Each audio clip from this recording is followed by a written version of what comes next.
할렐루야. 좀 답답하시더라도 마스크 벗지 마시고 마스크를 꼭 착용해 주시기를 바랍니다.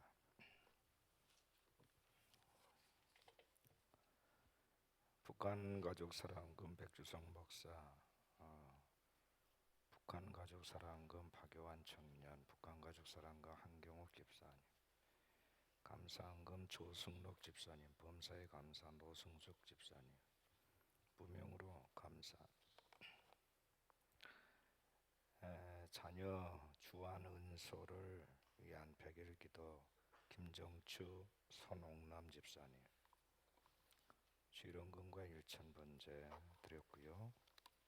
10의 1조 김준석 집사님, 강명자 권사님, 11조 정창수 한경옥 집사님, 11조 김승민 청년, 11조 이정현 집사님, 민봉란 권사님, 11조 한재은 청년, 감사한금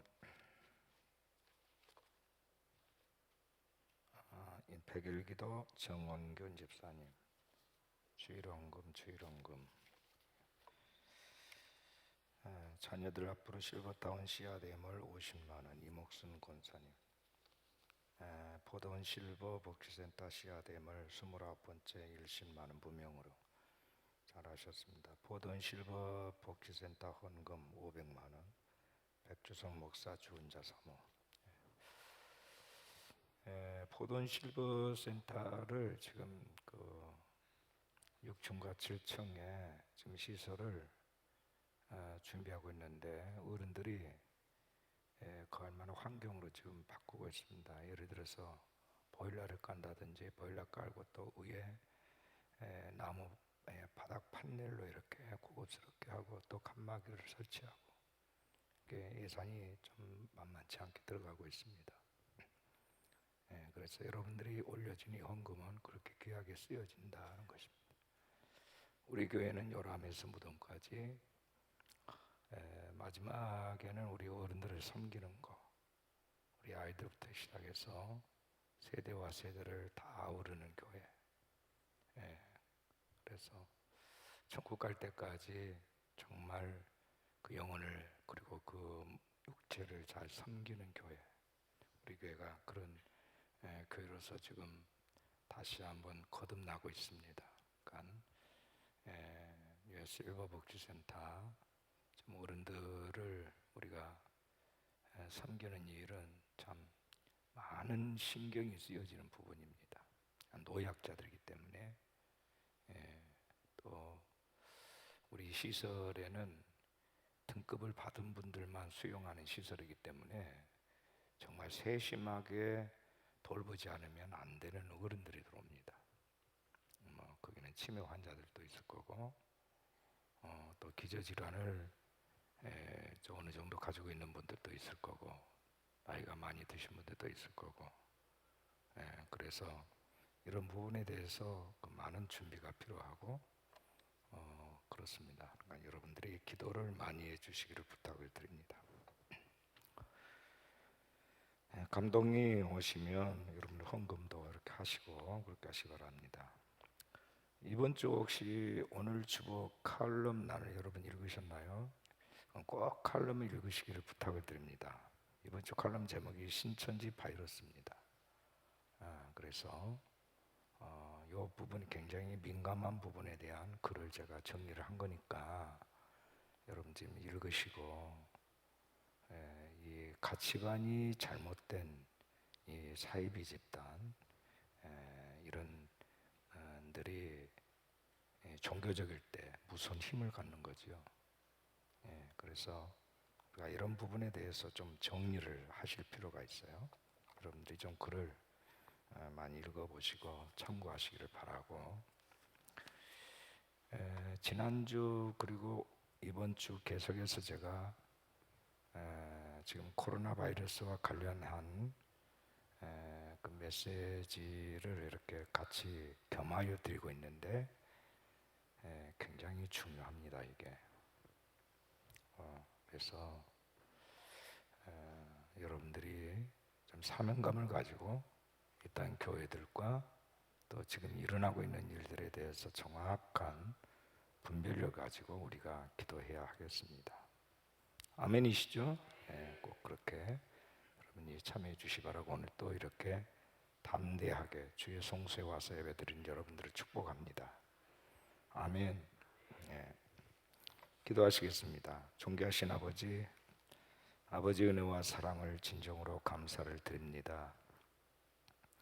하나님께서 오늘 또 이 새벽부터 이 시간까지 시간 예배하게 하시고 또 아버지께 영광을 돌리며 또 더불어서 은혜를 받고 나누게 하심을 감사합니다.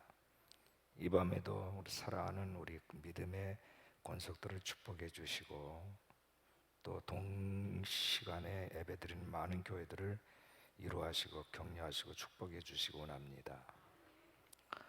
또한 집에서 부득이한 사정 때문에 또 온라인상으로 같이 예배드리는 우리 형제자매들을 축복해 주시고 있는 그 현장에도 하나님 동일한 은혜를 부어주시되 속히 우리가 이 환난을 끝내고 또 주의 성소에 와서 같이 우리가 예배하고 또 서로 사랑하고 섬기는 그날이 속히 오도록 주님이여 우리를 살펴주시기를 원합니다. 이 밤에 주님께 귀한 예물을 올려드립니다. 소득이 11조를 드리고 또 일천번제와 주일헌금, 감사헌금, 선교헌금, 북한가족 사랑 예물 드립니다. 또한 작정기도하는 이들이 있습니다. 저들의 기도를 하나하나 기억하여 주시기 원합니다. 실버타운 씨앗 예물 이목순 권사님이 자녀들 이름으로 드립니다. 주께서 함께 하시고 우리 권사님의 귀한 마음, 사랑, 예물을 축복해 주옵소서. 무명으로 29번째 복지센터 씨앗 예물을 드리는 권사님을 축복하여 주시고 그의 기도와 그의 헌신을 축복해 주시옵소서. 또한 실버복지센터 예물 작정한 것을 종의 가정에서 드립니다. 주께서 함께 하시고 정말 어른들을 사랑하고 섬기는 이 일에 정말 기니 소중하게 쓰여지는 재물 되게 하시고 많은 어른들이 이곳에서 작은 천국을 맛볼 수 있게 하시고 또 내세에 하나님 나라 그들의 유업이 있는 나라를 사모하는 어른들이 되어지도록 축복하여 주옵소서. 우리 주 예수 그리스도 이름으로 축복합니다. 아멘.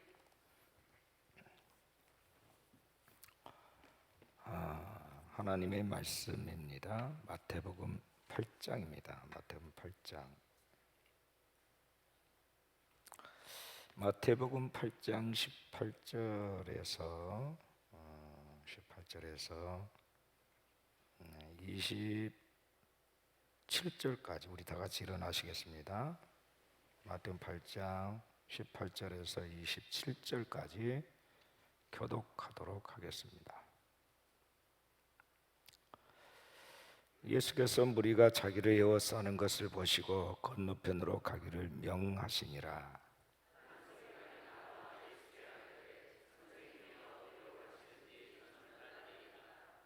예수께서 이르시되 여우도 굴이 있고 공중에 새도 거처가 있으되 인자는 머리 둘 것이 없다 하시더라.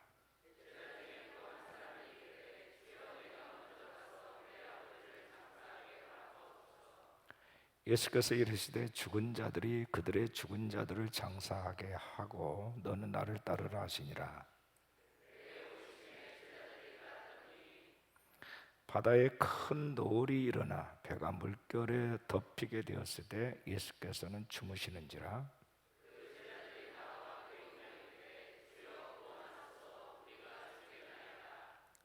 예수께서 이르시되 어찌하여 무서워하느냐 믿음이 작은 자들아 하시고 곧 일어나사 바람과 바다를 꾸짖으시니 아주 잔잔하게 되거늘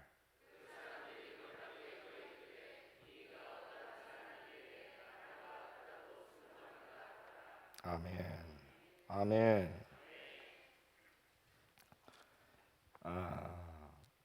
풍랑 속에서도 주무시고 계시는 예수님.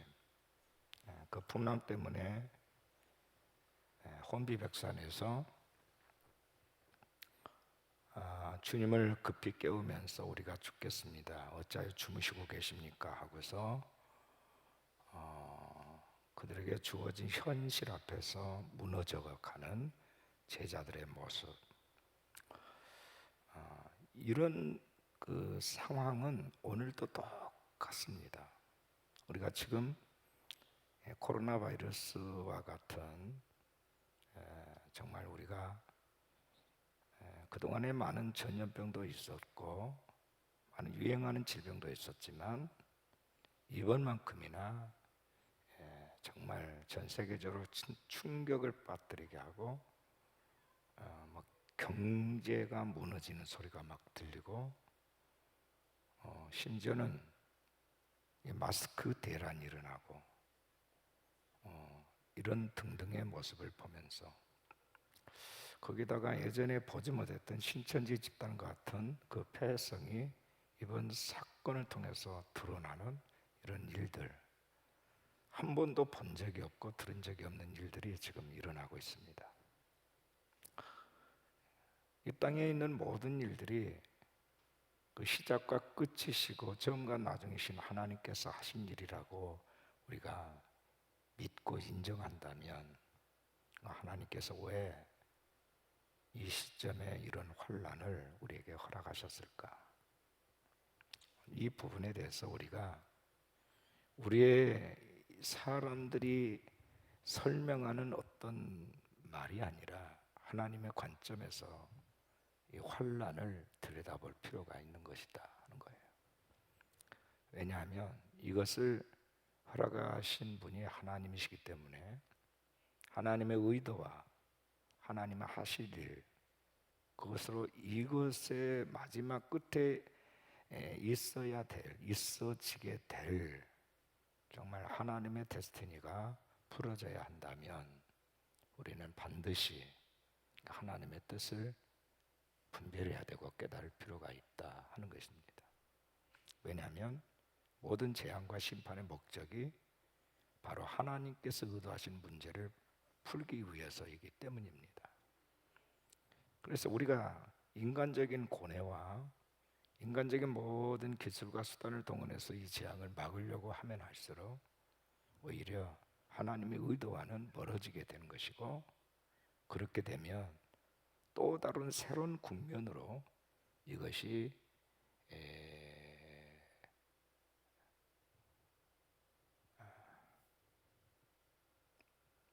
더 나아가지게 되는 그런 일들이 있을 수도 있기 때문에 우리가 하나님이 우리에게 경고하시는 이 골든 타임을 놓치지 않기 위해서 정말 우리는 겸손하게 하나님 앞에 무릎을 꿇는 시간들이 필요합니다. 아멘이십니까? 그래야 이 문제가 해결되는 거예요. 오늘 낮에도 살짝 제가 언급을 했는데 아직도 여전히 이 나라의 지도급에 있는 인사들이 어떻게 하면 이것이 더 번지지 않게 하는데 어떤 길이 있을까? 그래서 이 부분에 아주 최선을 다하는 모습들이 보입니다. 물론 그게 필요합니다. 우리가 예방 차원에서도 조심해야 되고 더 확산되거나 번지지 않기 위해서 우리가 지금 마스크도 쓰고 있고 그런 거잖아요. 그렇다고 해서 우리의 모든 노력들이 하나님이 원하시는, 하나님이 기뻐하시고 하나님이 원래 이것에 대한 하나님만이 풀 수 있는 답을 정해 놓으셨는데 그 세팅값에 우리가 방향을 잡지 못하고 우리 인간적인 어떤 수단과 방법으로 자꾸 어떤 다른 선택을 했을 때 과연 하나님이 그것을 그대로 내버려 두시겠냐는 거예요. 더 크게 흔드실 수도 있는 거고 또 다른 우리가 상상할 수 없는 다른 모습으로 이런 것들이 더 커지고 발전할 수 있는 거거든요. 그래서 우리는 그 어느 때보다도 이 부분을 굉장히 주의해야 되겠다는 겁니다. 예수님께서 배에 타셔서 주무시고 계시는데 풍랑이 일어났습니다. 이 풍랑은 우발적인 사건이죠. 제자들이 전혀 상상하지 못했던 태풍이 일어난 겁니다. 그런데 이것을 사람의 관점에서 보면 우발적인 사건이지만 하나님의 관점에서는 굉장히 전략적인, 하나님께서 이미 준비해 놓으신 일을 하신 거거든요. 예수님께서는 이걸 통해서 어찌하여 무서워하느냐, 믿음이 작은 자들아, 여기에 포인트가 있는 거예요.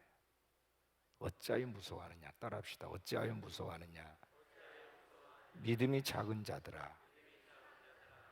어찌 보면 생뚱맞은 말씀을 하세요. 아니, 풍랑이 일어나서 이것 때문에 두려워하고 예수님을 깨우는 것이 왜 믿음과 관련된 얘기냐는 거죠. 왜 믿음이 작다라고 하는 이 문제를 주님이 끌어들여서 제자들을 그렇게 책망하셔야 했느냐는 거죠. 그러니까 하나님의 의도가 바로 여기에 있는데 제자들은 전혀 그 의도를 알아차리지를 못하는 거죠. 아직 준비가 안 됐어요. 마치 복싱 선수나 격투기 선수가 상대 선수하고 이렇게 딱 폼을 잡고 있어요. 근데 갑자기 잽이 들어오면서 탁 칩니다. 방어할 수 있는 기회도 없이. 그것에 그냥 한 방 맞아가지고 푹 쓰러져요. 마치 그런 것처럼 내가 준비를 하고 있을 때 맞으면 조금 그래도 괜찮은데 준비하지 않고 있을 때 그냥 쏙 주먹이 들어오면 그 데미지가 큰 거거든요. 마치 그런 상황이에요, 이게. 그러면서 주님은 바람과 바다를 꾸짖으시니 아주 잔잔하게 됐다. 이 사건을 통해서 랍비 정도로, 선생 정도로 생각하고 있는 제자들의 생각이 확 바뀌는 거예요. 주님은 주인이시구나, 하나님이시구나. 할렐루야. 그러니까 주님의 하나님 되심, 그분의 왕 되심에 대한 믿음입니다. 이 제자들은 그 주님과 늘 같이 동행하면서도 그 예수님의 주 되심, 왕 되심, 하나님 되심에 대한 그 이름값에 대한 믿음이 없었던 거예요. 그러니까 우리 주님은 이것을 좀 그들에게 가르치고 싶었던 거예요. 이 사건을 통해서. 여기 믿음이 작은 자들이라는 표현 속에는 무엇이 전제되어 있습니까? 믿음이 큰 사람도 있고 작은 사람도 있다는 거죠. 아멘이십니까?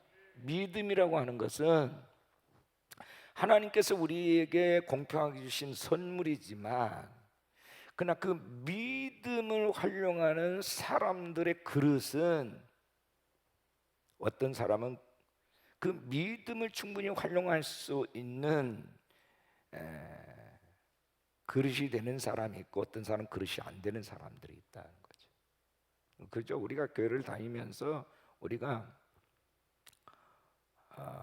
늘 듣는 얘기가 있죠. 야, 적당하게 믿어. 너는 교회 가서 파고 사는데 네가 목사도 아니고 전도사도 아니고 꼭 그렇게까지 해야 되냐? 그렇죠? 여러분, 적당하게 믿으라는 말이 그 도대체 무슨 의미인가요? 대충 그렇게 살라는 거 아니에요.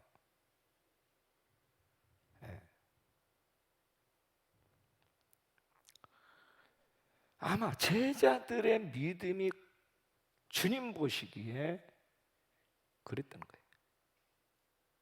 이 사람들이 나를 열심히 따라다니긴 하는데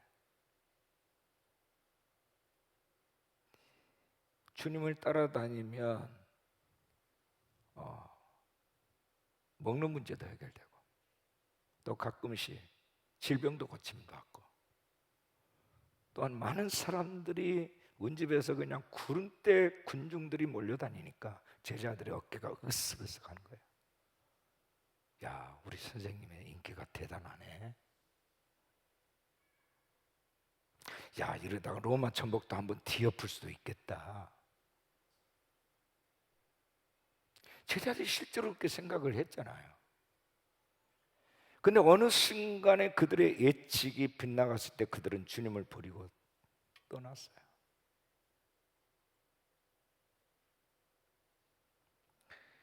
자, 유물론적 사고는요, 그래서 위험한 거예요.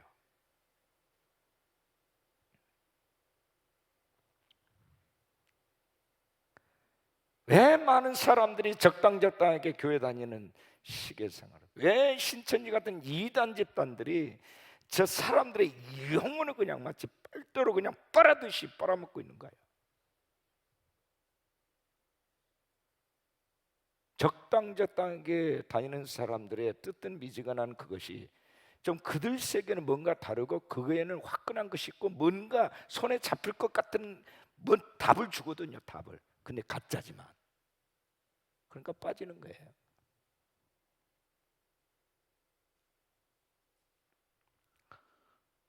환란이 일어나고 풍랑이 일어나 봐야 그 사람의 믿음의 진면모를 할 수 있는 거예요. 그래서 환란은 있어야 되는 거예요. 그래서 박해도 핍박도 시련도 있어야 되는 거예요. 아니 없으면 내가 찾아서라도 그 길로 들어가야 돼. 그게 광야입니다. 예수님께서 성령에 이끌려서 광야에 가서 시험을 받으시더라. 하나님은요, 모세도 광야로 끌어내셔서 훈련시키셨어요. 광야 시험을 통과하지 않는 사람은 하나님에 대해서, 믿음에 대해서, 지도자에 대해서, 리더십에 대해서, 하나님의 이끄심에 대해서, 하나님의 계시적 사건에 대해서 알 수가 없어요. 왜요? 자기가 알고 있는 지식과 정보와 모든 경험이 전부가 될 테니까요. 그것만을 가지고 살았고 그것만이 그의 무기였고 그것이 떨어져 나가면 그들에게 늘 불안해했던, 지금까지 내 삶을 지배해왔던 내 삶의 양태와 존재의 양식이 전부였는데 어느 순간에 환란이 들어오고 하나님 어떤 사건을 만드실 때, 태풍이 들어오고 환란이 들어오고 이런 바이러스가 침입될 때 멘붕에 빠지는 거예요. 다 무너지는 거예요. 야, 이게 뭐냐, 이게 뭐냐, 이게 마치 갑자기 그냥 한 펀치를 맞아가지고 그냥 KO로 쓰러지는 링 위에 있는 어떤 사람처럼.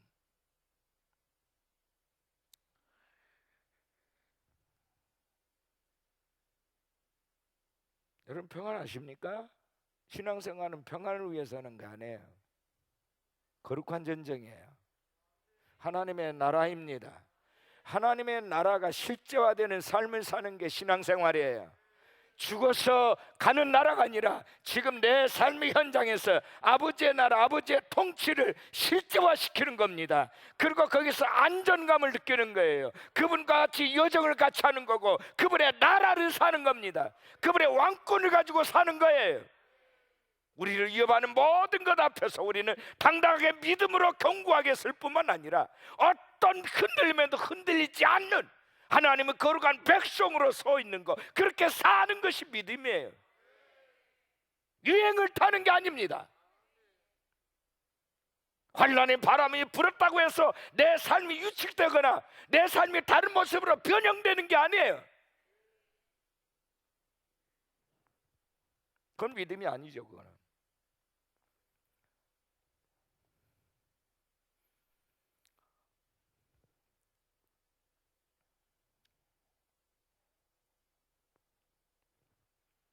풍랑은 일종의 재앙이죠.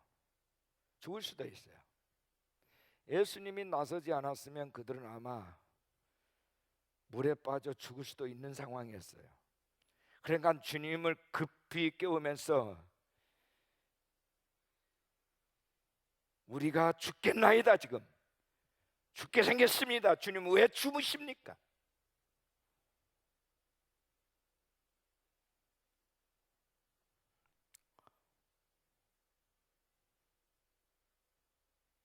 아직 코로나 바이러스가 아직 백신이 만들어지지 않았어요. 그래서 최대한 이런저런 약을 계속 투입하면서 안정감을 갖게 하고 자연적으로 그냥 치유되기를 기다리는 거죠. 근데 약한 자, 기저질환이 있는 자, 노약자들은 그것과 싸울 힘이 없어서 폐렴에 걸리거나 해서 죽는 거고요. 약이 없어요.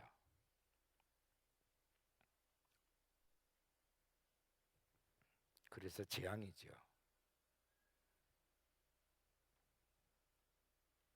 지금 보세요. 학교들이요, 휴무하고요.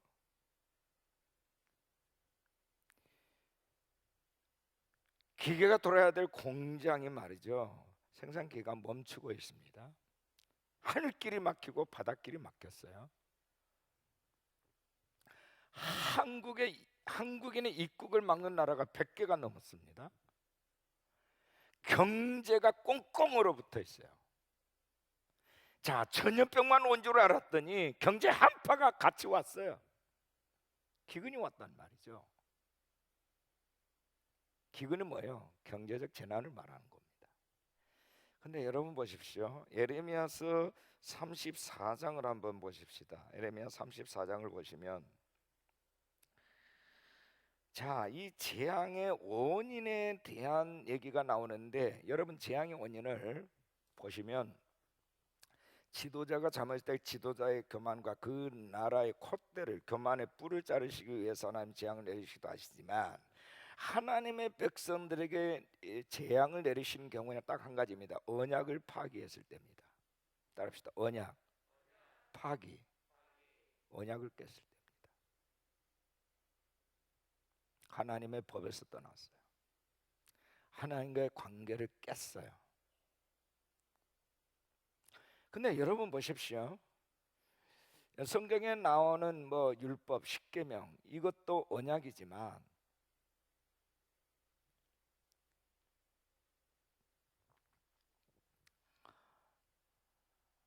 우리가 하나님 앞에 서원한 것도 언약이죠. 근데 이런 언약에 있어서 가장 기본적으로 하나님이 만들어 놓은 룰이 있어요. 그게 뭐냐면 안식일. 따라합시다. 안식일, 안식년, 희년, 절기. 이게 이제 하나님을 만나는 루트입니다.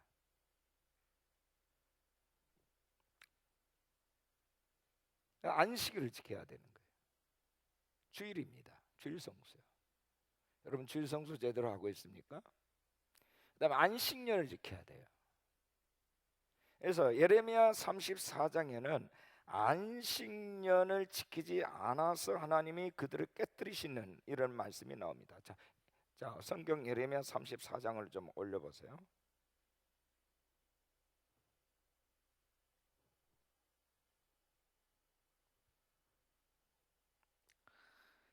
자, 유다 왕 시드기야 왕에게 하나님이 경고하십니다. 자, 제가 살짝 봅니다. 1절의 내용이 뭐죠? 바벨론의 느부갓네살 왕과 그의 모든 군대와 그의 통치하에 있는 땅의 모든 나라와 모든 백성 예루살렘과 그 모든 성읍을 칠 때에 말씀이 여호와께로부터 예레미야에게 임하여 이르시되, 이렇게 되어 있어요. 그러니까 때가 됐단 말이죠. 이스라엘 백성 악이 최고에 이를 때 하나님이 이제 유다 백성을 바벨론 포로로 끌려가게 하셔서 70년 동안 그곳에서 이제 매이는 삶을 살도록 하나님이 정해 놓으셨어요. 이미 확정하셨어요. 그리고 선지자를 통해서 이걸 선포하시는 겁니다. 근데 그때 당시에 유다 왕이 시드기야 왕이었는데, 이게 에레미야가 이제 갈대아 사람들은 바벨론을 말하는 겁니다. 그들이 와서 치게 될 거고, 너희들이 이 전쟁에서는 절대 이길 수 없다.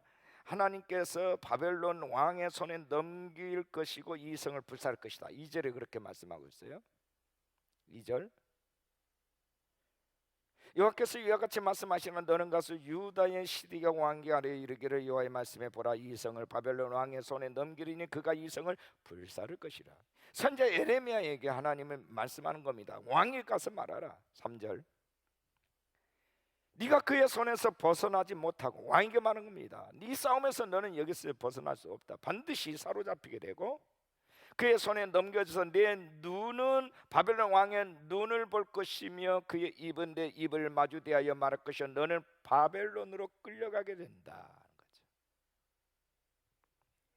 4절에 보면 그러나 유다의 시드기야 왕여 여호와의 말씀을 들으라. 여호와께서 네게 대하여 이와 같이 말씀하시니라. 네가 칼에 죽지 아니하고 그러나 죽지는 아니한다고 말했죠. 평안히 죽을 것이며 사람이 너보다 먼저 일쓴 내 조상들과 내 선왕들에게 분향하던 것 같이 네게 분향하며 너를 위하여 통하기를 슬프다 주여 하리니 이는 내가 말하였음이라 여호와의 말씀이니라. 아멘. 여러분, 우리의 운명은 내가 만드는 게 아니에요. 하나님이 결정하시는 겁니다. 그래서 예레미야는 하나님이 정해놓으신 이것을 시드기야에게 그대로 선포하는 거예요. 여호와의 말씀이니라. 이는 내가 말하였음이라. 여호와가 말하였습니다. 하나님 말한 것은 그대로 이루어지는 거잖아요. 아멘이십니까? 그러니까 우리의 모든 관심은 뭐요? 사람의 말들에게 우리는 귀를 기울이지 말고 지금 여론, 지금 이 세상에 대해서 이런저런 많은 염려하는 말들 어떻게 하면 우리가 살 수 있을까 이런 것보다도 지금 하나님의 사람들은 하나님의 말씀에 귀를 기울여야 된다는 거죠. 할렐루야. 하나님이 이 환난을 통해서 우리에게 주시고자 하는 메시지가 뭐냐 이거죠. 좀 미안하지만 우리의 마음은 지금 이 환난이 빨리 끝나는 거잖아요. 근데 하나님은요 언제 끝내실지를 하나님은 정해 놓으셨을 거라고요. 그때가 되기 전까지는 하나님은 이것을 지금 진행하고 있는 이것을 멈추지 않게 하실 거고요, 계속 진행시키실 거라고요. 우리의 의사와는 관계없어요. 하나님께서 당신이 일할 때 우리의 의사를 묻고 하셨나요? 아니에요.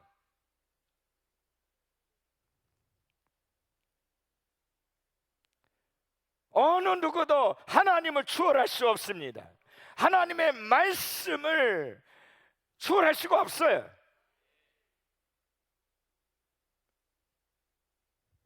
어느 통치자도 하나님의 일을 막을 수는 없는 겁니다.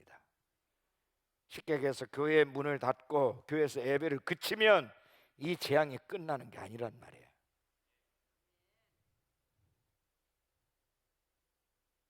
근데 바보같이 어떤 지도자들은 그런 생각을 하고 있어요. 참 어리석기 그지없어요.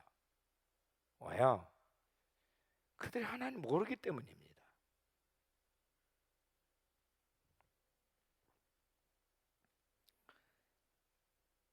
네가 칼에 죽지 않냐고 평안히 죽는다. 이 말은 뭐예요? 살 만큼 살다 죽는다 그 얘기죠. 내가 그때까지 네 생명은 내가 잡고 있겠다 그 얘기야.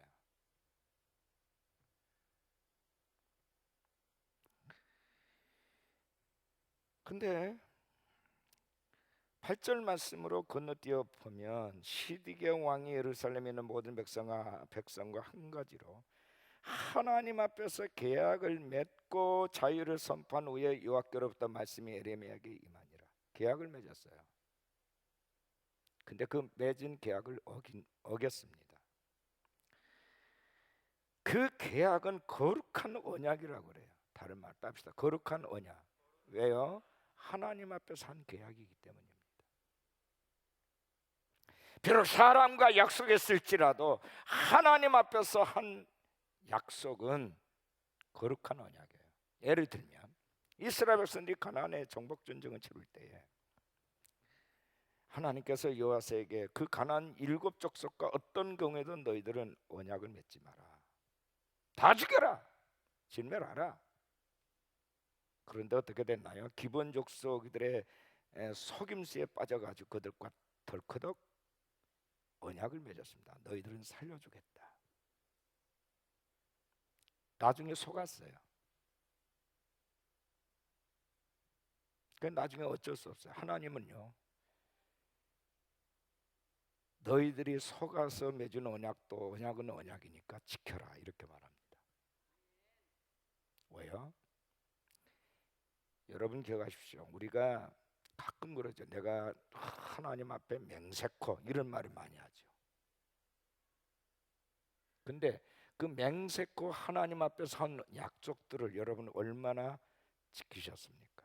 만약에 안 지켰다면 회개하셔야 됩니다. 왜냐하면 그것이 어느 순간에 어느 날 언젠가, 오늘은 아닐지라도 언젠가 그것이 재앙을 가져오기 때문입니다.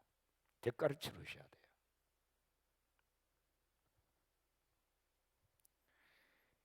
재앙이 주는 하나님의 목적이 뭐냐면, 재앙을 통해서 가르치고자 하는 교훈이 뭐냐면 너희들이 언약을 깼다는 거죠. 이거예요. 에레미야 34장에서는 이것을 분명하게 말씀하고 있습니다. 좀 더 볼까요?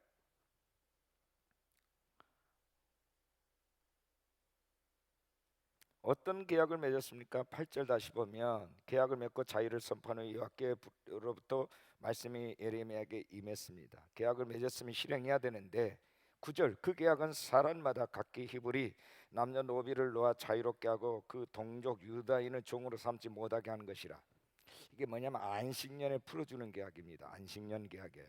이 계약이 가담한 고관들과 10절 모든 백성이 각기 노비를 자유롭게 하고 다시는 종을 삼지 말라 함을 듣고 순복하여 놓았더니 후에 11절에 후에 마음이 변했어요. 그들의 뜻이 변하여 자유를 주었던 노비를 다시 끌어다가 복종시켜서 다시금 노비로 삼았다. 언약을 깼다는 거죠. 이게 문제가 된 거예요. 계약을 파괴했어요. 14절부터 좀 보면 14절부터 우리 한번 같이 읽을까요? 14절로 뛰어넘어가서 시작. 너희 형제 히브리 사람이 내게 팔려왔거든 너희는 7년 되는 해에 그를 놓아줄 것이니라. 그가 6년 동안 너를 섬겼은즉 그를 놓아 자유롭게 할지니라 하였으나 너희 손자가 내게 순종하지 아니하며 귀를 기울이지도 아니하였느니라. 그 다음에 그러나 너희는 이제 돌이켜 내 눈앞에 바른 일을 향하여 각기 이웃에게 자유를 선포하되 내 이름으로 일컫는 이름을 받는 집에서 성전에서 내 앞에서 계약을 맺었거늘 너희가 돌이켜 내 이름을 더럽히고 각기 너와 그들의 마음대로 자유롭게 하였던 노비를 다시 끌어다가 다시 너에게 복종시켜 너희 노비를 삼았도다. 자 17절 같이 시작. 그러므로 여호와께서 이와 같이 말씀하시니라. 너희가 나에게 순종하지 아니하고 각기 형제와 이웃에게 자유를 선포한 것을 실행하지 아니하였은즉 내가 너희를 뭐다요? 대적하여 무엇과 칼과 무엇과 전염병과 무엇과 기근에게 자유를 주리라. 이 칼과 전염병과 기근은 하나님이 내리는 심판, 하나님 내리는 재앙의 이 한 묶음이에요. 그들에게 자유를 줘버린다는 거죠. 여호와의 말씀이라 내가 너희를 세계 여러 나라 가운데서 흩어지게 할 것이다. 흩어버리겠다 이거죠. 그래서 이스라엘 백성은 이 대가를 치른 거 아닙니까? 칼이 뭐요? 전쟁입니다. 다툼이에요.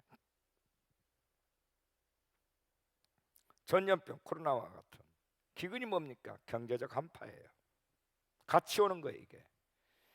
지금 여러분 이 코로나 이 바이러스가 이 단순한 전염병의 문제가 아니에요. 이것 때문에 나라와 나라가 지금 다치고 있어요. 저 분쟁이 일어나고 있습니다. 조금 사이가 좋아질 듯 했던 일본과의 관계가 더 악화되고 있어요. 또 경제적으로 모든 것들이 꽁꽁 얼어붙어 있습니다. 그러니까 칼과 전염병과 기근은요 같이 오는 거예요. 이게 떨어져 있는 게 아니라고요. 이게 그래서 재앙입니다. 내가 아무리 잘 살아보겠다고 발버둥을 쳐도 올해 우리 경제 성장률을 2% 이상 올려보겠다고 야심찬 계획을 수립했어도 안 되는 거예요. 내 마음대로 됩니까? 가장 죽을 맛이 누굴까요? 통치자들이에요.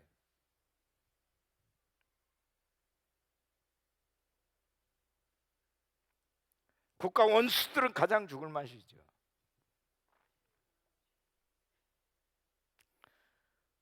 지금 하나님이 왕들을 치고 있는 거예요. 왕들을.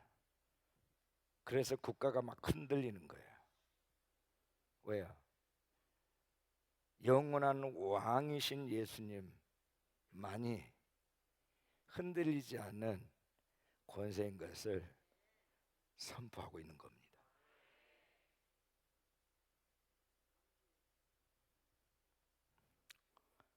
이만희가 누굽니까? 사이비의 왕이에요.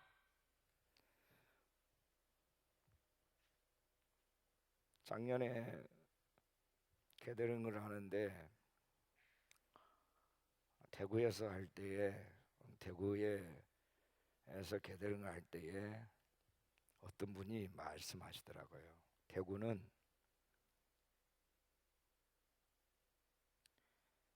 경북 대구는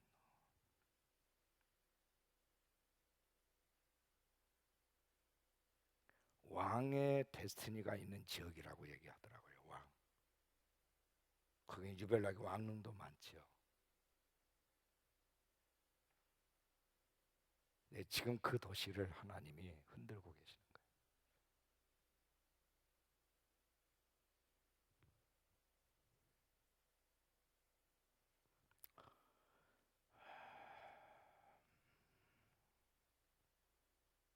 스스로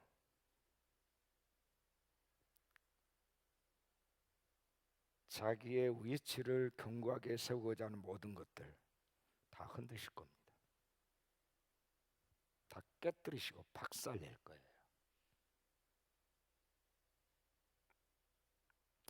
우리 따라합시다. 우리의 영원한 왕은 오직 예수 그리스도 뿐이십니다. 할렐루야.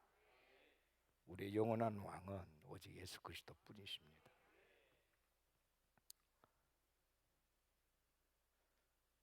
어느 누구도 주님을 대신할 자가 없습니다. 어느 정권도 어떤 통치자도 어떤 사람도 주님을 대신할 자가 없어요. 근데 어느 순간에 인간이 교만이 와.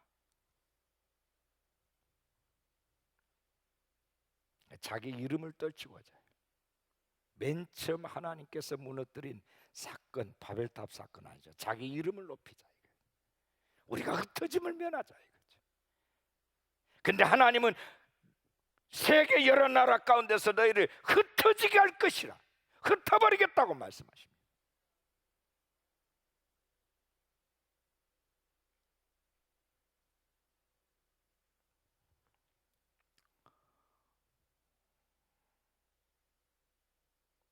납작 엎드려서 정말 주의 얼굴을 구하는 겸비한 자가 되시기를 축원합니다. 교회도 마찬가지예요. 교회도 제왕적 목회를 하는 목사님들은 안 돼요. 회개해야 돼요. 권위주의적 목회자들은 권위를 내려놔야 합니다.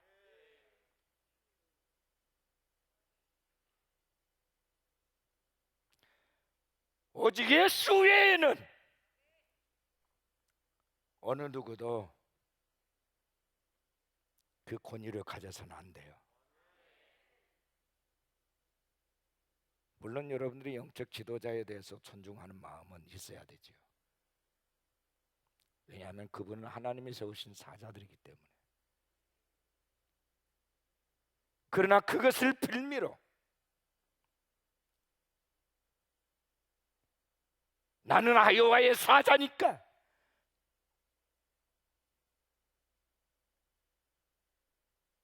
당신 나를 존경해야 돼라고 하는 말을 당연시하고 마치 그것을 그 이름을 계급장처럼 생각하고 여기는 사람은 하나님이 깨뜨리실 거라고요. 권위는 주어지는 거지 획득하는 게 아니니까요.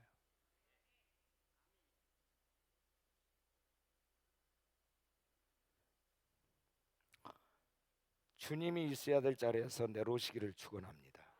내려오셔야 돼요.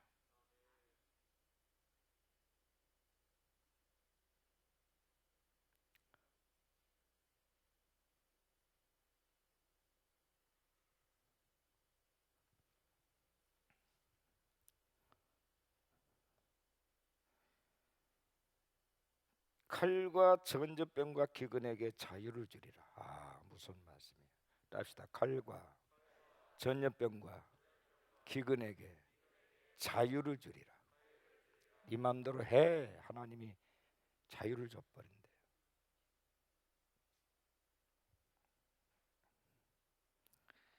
칼과 전염병과 기근에게 자유를, 마치 그게 살아있는 인격처럼. 근데 칼과 전염병과 기근이 스스로 자유를 갖는다. 그 말이 어떤 의미일까요? 칼과 전염병과 기근을 사용하는 그 배후에서 역사하고 있는 영에게 자유를 준다는 말이에요. 영에게. 바사국의 군주에게 어느 정도 고난이 있었던 것처럼, 그 고난이 만만치가 않는 고난이, 그래서 하나님 앞에 응답을 가지고 다니엘에게 내려오는 가브리엘이 공중에서 전쟁을 치는데 밀릴 정도로 바사국의 군주가 힘이 있었어요. 그래서 하나님이 미가엘 군대를 파송을 하면서 이기게 된 사건이, 할렐루야. 이렇게 영계 안에서 전쟁이 일어나요. 불꽃 같은 전쟁, 불꽃 전쟁이 일어나고 있는 거예요. 그러니까 지금 우리가 이 상황을 영적으로 이해하지 않으면 안 풀린다는 얘기예요. 이 모든 주권자가 요 하나님이심을 믿으십니까? 그럼 하나님 앞에 엎드는 여기서부터 모든 것이 시작이 돼야 되는 거예요. 하나님, 우리가 지금 잘못한 게 많습니다. 하나님과의 언약을 파악했습니다. 하나님을 하나님됨으로 인정하지 않았습니다. 내가 너무 교만했습니다. 하나님과의 약속, 언약을 파기했습니다. 이런 것들을 조목조목 하나님 앞에 끌고 나와서 토로해야 되는 거예요. 할렐루야. 다른 길이 없어요.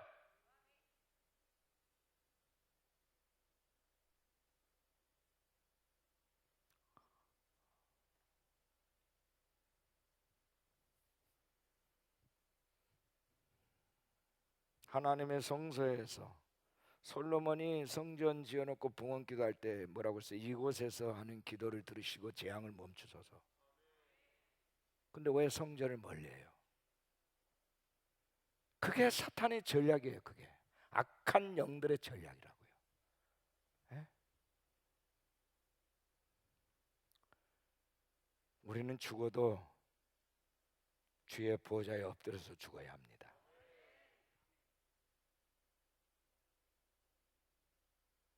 할렐루야. 하나님의 저소 하나님을 예배하는 그 자리에, 하나님과 약속한 그 자리, 약속된 그 자리, 마치 다니엘처럼 내가 성전에 갈 수 없으니까 창문을 열어놓고 예루살렘 성전을 향하여 하루에 3번씩 내가 기도하겠습니다라고 언약했던 그 언약대로 파기하지 않고, 적들이 나를 지금 죽이기 위해서 모략을 꾸며놓고 왕을 꼬드겨서 법령을 만들고 했지만 그걸 빤히 알면서도 이 다니엘은 그렇게 하는 거예요. 기도를. 할렐루야. 사자굴에 던져질 걸 모르는 게 아니에요. 하나님이 나를 건져주실 거라, 하나님에 대한 절대 믿음이 있어요. 그리 아니하시잖아요. 이것이 하나님께서 너가 오늘 내가 네 생명에 취한 날이라 그렇게 이제 하시고 우리를 이제 데려가시는 그날, 그리 아니하실지라는 말은 하나님의 선하심을 절대적으로 믿고 신뢰하는데, 그러나 내 운명이 여기까지야, 내 삶의 내 목숨이 여기까지라고 하나님이 여겼을 바로 그 카이로스가 됐다면 내가 죽어야 되는 거잖아요. 예? 내가 가야 되는 거잖아요. 거부할 수 없는 거잖아요. 바로 그 말이에요. 그리 아니하실지라도 말은 하나님이 자기에게 배신 때릴 것이라는 것에 대한 고백이 아니에요. 하나님이 나를 배신 때리지 않을 것을 난 믿는다는 거예요. 그러나 오늘 내 생명을 살려주지 아니하실지라도 그 말이에요. 할렐루야. 하나님이 부르시기로 정한 날이 오늘일지라도 그 말이에요. 그래도 나는 오케이입니다.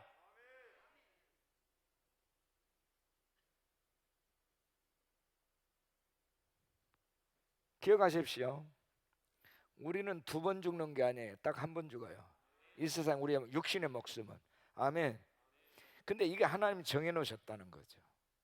저는 여러분 사고를 당한 사람이에요. 그런데 그 죽을 수밖에 없는 그 큰 대형 사고 속에서 살아났어요. 왜? 아직 때가 안 됐거든요.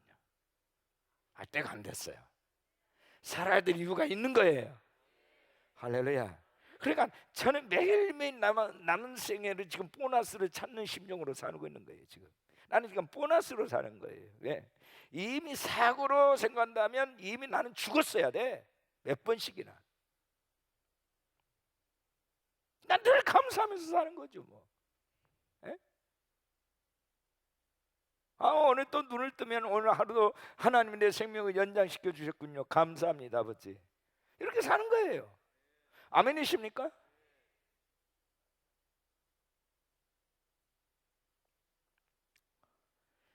재앙이 문제가 아닙니다. 전염병이 문제가 아니에요.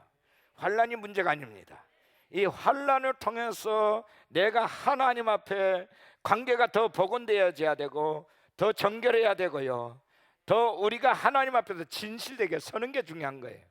하나님이 재앙을 일으켜서라도 나를 깨우쳐 주기를 원하셨던 아버지의 마음을 우리가 만져드린 게 중요한 거예요. 아버지의 마음을 만져 시원케 해드리고 내가 그렇게 반응하는 게 중요한 거지. 매를 맞으면서도 이 녀석이 왜 매 맞는지를 모른다면 그건 바보 아닙니까? 매 때릴 가치가 없어요. 그런 데는 매 때리지도 않아요. 하나님이 내버려 버려요. 그냥 매를 맞아서 고쳐질 가능성이 있는 사람에게 매를 드는 거지요. 그러니까 지금 이 땅에 있는 창고라고 하는 이 재앙은 두 가지입니다. 하나는 하나님이요 사람들에게 절망과 좌절을 심어주기 위해서 진노하시는 경우 일반 사람들입니다. 하나님의 사람들은 회개하라는 거예요. 할렐루야. 회개하라. 회개할지어다. 너희들의 믿음을 견고히 하라. 나의 관계를 복원하라. 파괴한 언약을 다시 복원시킬지어다. 그거예요. 모르시면 안 돼요. 내가 종교적으로 좀 열심을 내기 시작하면 하나님 봐주실까요? 천만의 말씀이에요. 언약을 복원시키셔야 합니다.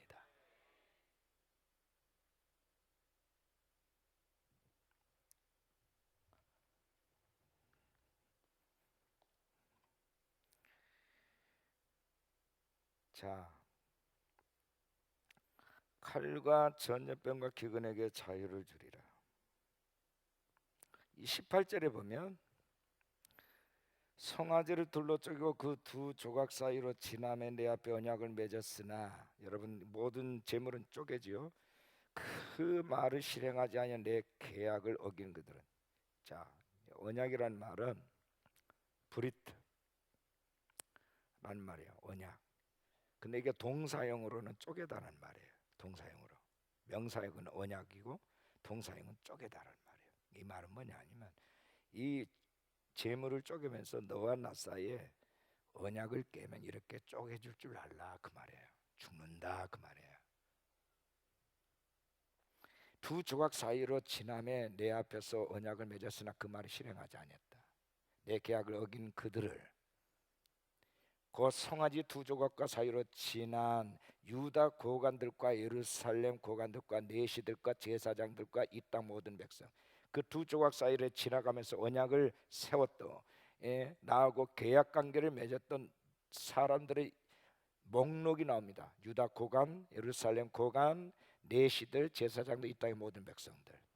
그 다음에 내가 그들의 온수의 손과 그들의 생명을 찾는 자의 손에 넘기리니. 계약을 파괴한 사람들이 치러야 될 대가입니다. 온수들에게 내가 너희들을 넘겨버리겠다. 그들의 시체가 공중의 새와 땅의 짐승의 먹이가 될 것이며, 그 다음에 또 내가 유다의 시드기야 왕과 그의 고관들을 그의 온수의 손과 그의 생명에 찾는 자의 손과 너에게서 떠나간 바벨론 왕의 군대의 손에 넘기리라. 바벨론에 넘기시겠대요. 22절 같이 시작. 여호와의 말씀이니라. 보라, 내가 그들에게 명령하여 이 성읍에 다시 오게 하리니 그들이 이 성을 쳐서 빼앗아 불사를 것이라. 자, 바벨론 군대에 대하여 명령한대요. 너희들이 이 성읍에 들어와서 쳐라. 그래서 너희들이 성을 쳐서 빼앗아서 불사를 것이다. 예루살렘 성에 불을 지른대요.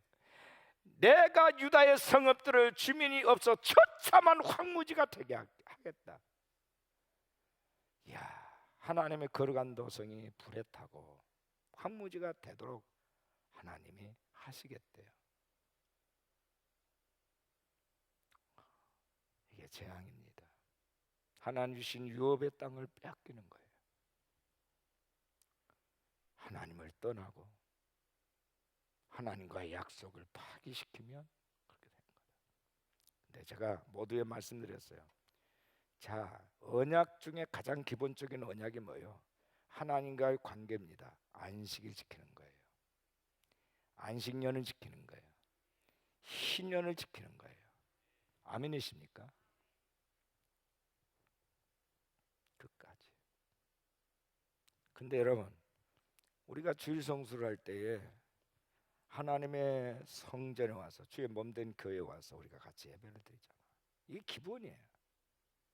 근데 지금 환란이 뭐예요? 우리를 교회에서 우리를 분리를 시키고 있어요.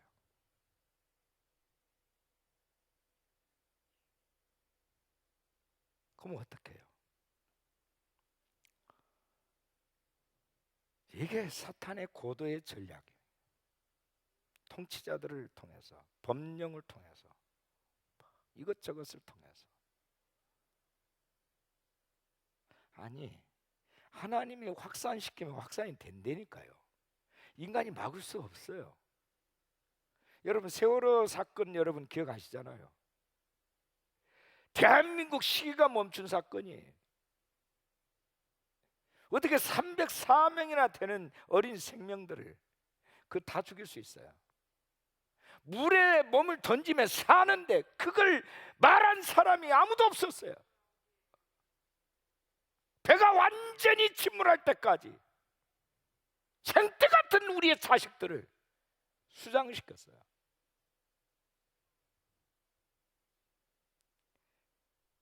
모든 나라가 한꺼번에 대통령부터 시작해서 모든 나라 모든 족속이 발을 동동 끓이면서 그것을 지켜보고 있었어요. 전 세계에 중계가 되고 있었어요.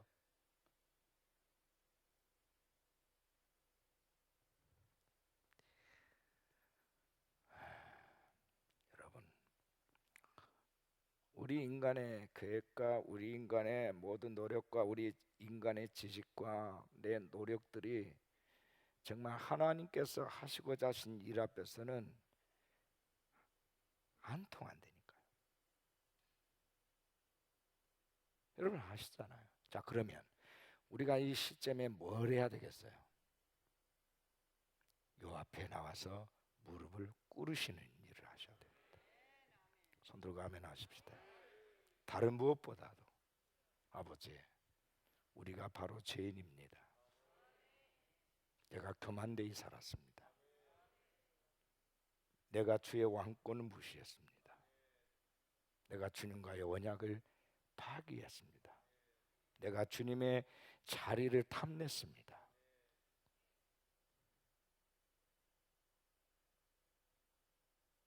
이거 다 부셔버려야 돼요.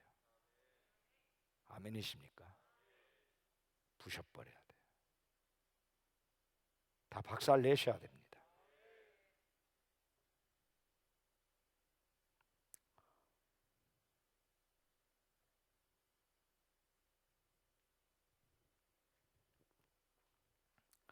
하나님의 사람들은 오직 한 가지예요. 언약을 파괴할 때 재앙이 온다.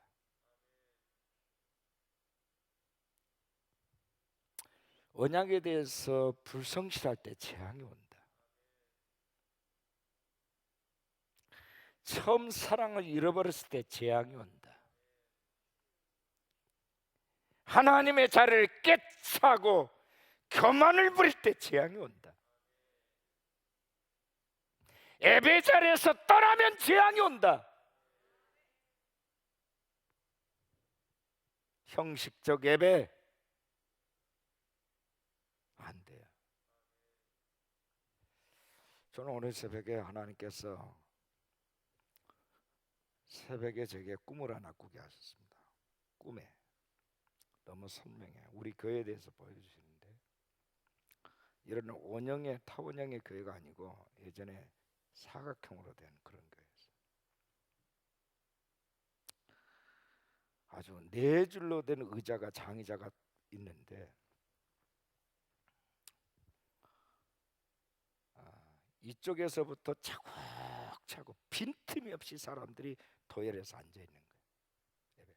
아주 이제 저 마지막 줄 네 번째 줄의 3분의 2 정도까지만 차고 나머지가 이제 비어 있어요. 다른 다 자세히 찾고. 그런데 예배를 드리는데 특히 앞쪽에 있는 사람들은요, 어떤 모습인가 하냐, 아주 꽃으로 화관을 썼어. 화관, 흰 옷을 입고 마치 신부들처럼 너무너무 아름다웠어요.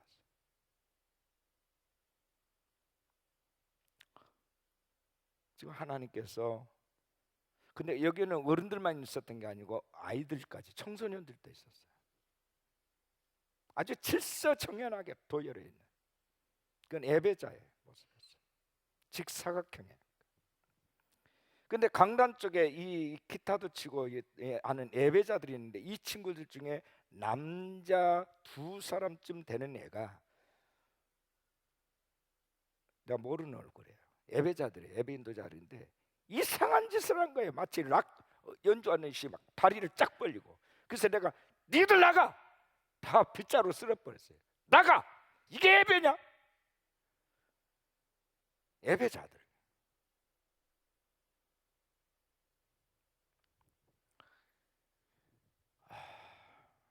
그리고 제가 강다상이 예전에 제가 우리 구교회 전에 가금을에서 예배 드릴 때 강다상이 2개가 있었고 한쪽에 있었잖아요. 한쪽에 있더라고요. 한쪽에서 계속 성경 말씀을 이렇게 펴놓고 말씀을 계속 마치 속사포를 그냥 속사포를 막 그냥 연발 쏘듯이 그렇게 말씀을 전하고 있었어요.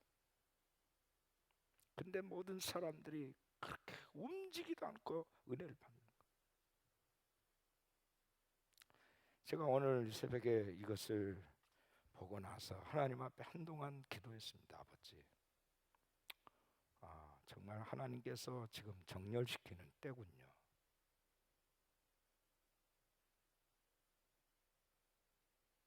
이제는 우리가 형적인 예배 툴을 벗어내야 합니다. 아멘이십니까? 살아있는 예배자가 되시기를 축원합니다. 화관을 썼는데 그렇게 아름다울 수가 없어요.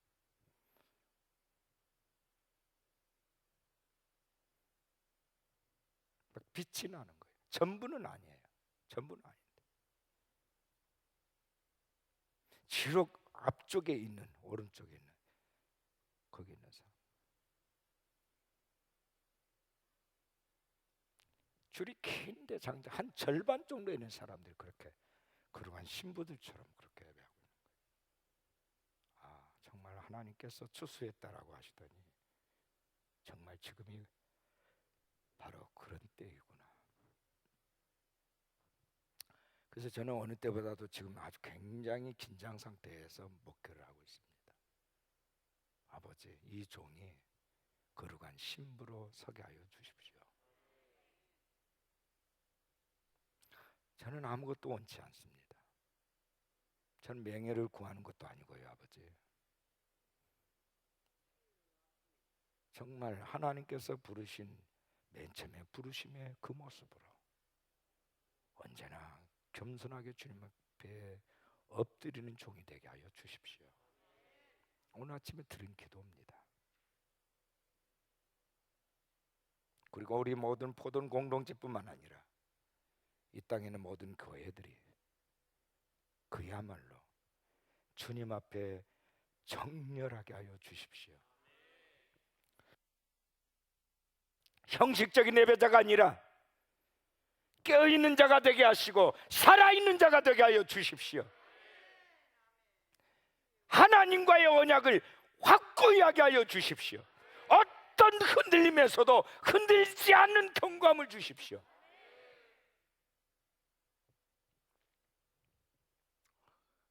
누군가가 샘플이 있어야 할 거 아니에요.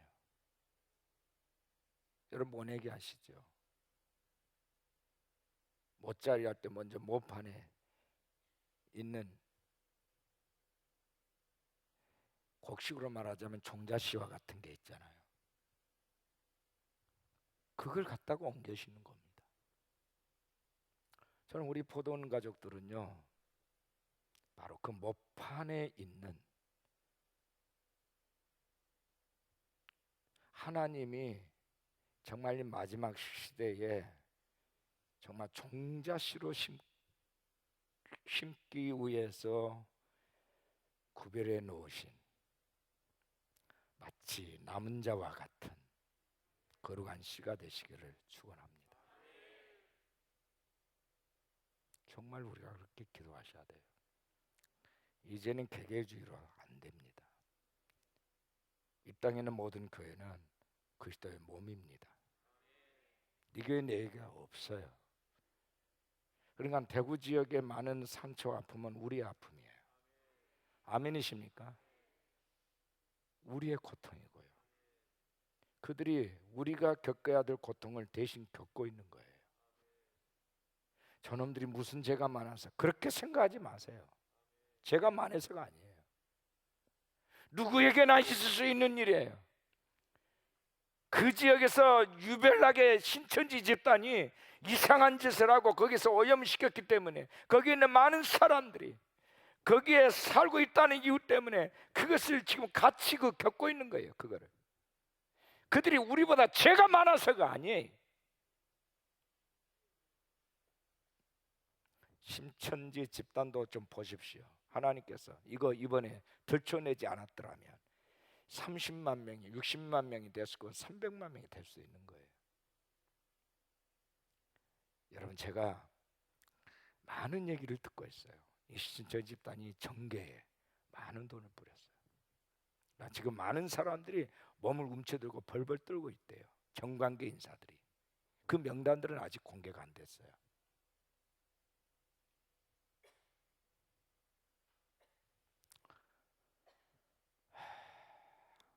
여러분, 이제는 여러분, 이제 내 눈앞에서 뭐 놀란 많은 것들이 유혹을 해도 이제는 분별하고 가릴 줄 아시기를 바라고. 아멘이십니까? 적게 먹고 적게 싸시더라도 거룩한 신부의 그 길을 갈 수 있기를 축원합니다. 아멘 하십시다. 자, 오늘 말씀을 듣고 기도하시겠습니다.